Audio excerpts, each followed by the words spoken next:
بكم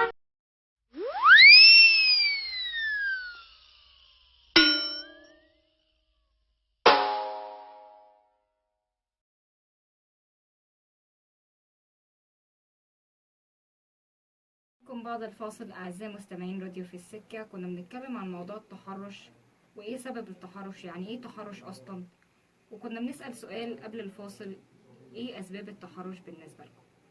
ولو حصل لك موقف قدامك زي كده هتعمل إيه؟ وهنستقبل أول اتصال ونقول ألو. الو. نتعرف بيكي. مريم. ازيك يا مريم، عاملة إيه؟ تمام الحمد لله. بتدرسي إيه يا مريم؟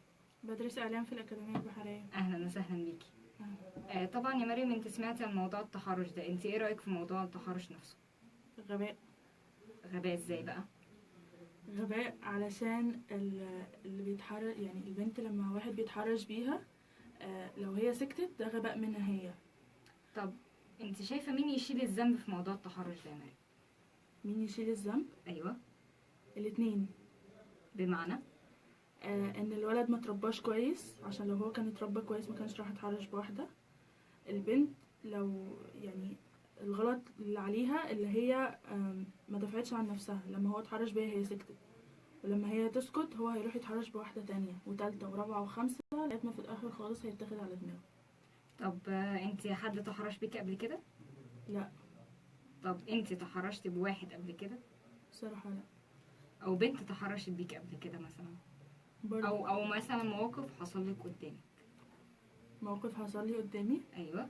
لو عندك موقف حصل لك قدامك يا مريم بعد اذنك قولي لنا قدام الناس كلها. حصل قبل كده موقف، كان في واحد كانت بنت، هي الصراحة كان اصلا شكلها اوريدي اصلا مش مظبوط، ولابسة ضيق جدا وماشية في الشارع عادي هي وصاحبتها، وواحد كان معدي جنبها كده اصلا شكله واخد غرزتين ولا حاجة ولا شامم حاجة، وراح ضاربها من ورا، وهي راحت وقفت وزعقته ولمت عليه أمة لا إله إلا الله، وبعد كده مسكوه ودوه على القسم بس. تمام. طب يا مريم، انت شايفة ظاهرة التحرش ده سببه ايه؟ هل ده من الملابس اللي البنت بتلبسه، ولا هو من تربية الاهالي، ولا ايه بالظبط؟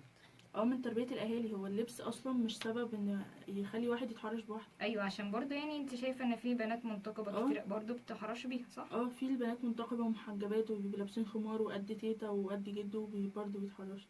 ده الراجل اللي قد جده دلوقتي بيتحرش بواحدة أصغر منه ب50 سنة ولا بتاع. طب انت شايفة ليه بقى تربية الاهالي هو السبب الاساسي للموضوع ده؟ لان لو الاهل علموا ولادهم ان هو من الاول خالص احكيلي وما تخبيش عني حاجه، ويعلموا الصح من الغلط، ويعلموا انه الحرام قبل ما يقولوا المجتمع مش عايز كده يقولوا ربنا مش عايز كده، هو دوت اللي هيخلي فعلا الواحد يبطل يتحرش.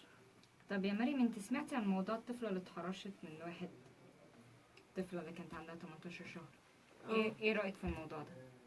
رأيي ده واحد مريض، هو في الاخر خالص اصلا قالوا في الجرايد وكده ان هو واحد مريض، وان هو كان محكوم عليه قبل كده وكان متهم في قضية قتل وحاجات كده كتيرة قوي اصلا وطلع سوابق يعني، فهو واحد مريض اصلا. هو تلاقيه اصلا كان شامم حاجة يعني، اكيد البنت مثلا مع البامبرز بتاعها مش مغري يعني عشان يتحرش بيها ولا يروح يغتصبها، مش للدرجة دي. طب انت شايفة ايه حل مشكلة الظاهرة دي يا مريم؟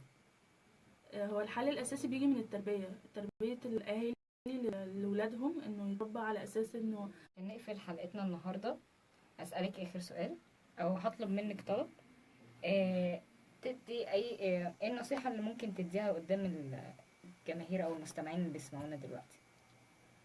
نصيحة انه علموا ولادكم الدين قبل ما تعلموهم الدنيا يعني، او المجتمع عايز منهم ايه. تمام يا مريم، ميرسي جدا على اتصالك. ميرسي. مستمعينا، الوقت سرقنا، وبما ان التحرش ده موضوع كبير لازم نتكلم فيه اكتر من حلقة، بس الحلقة خلصت.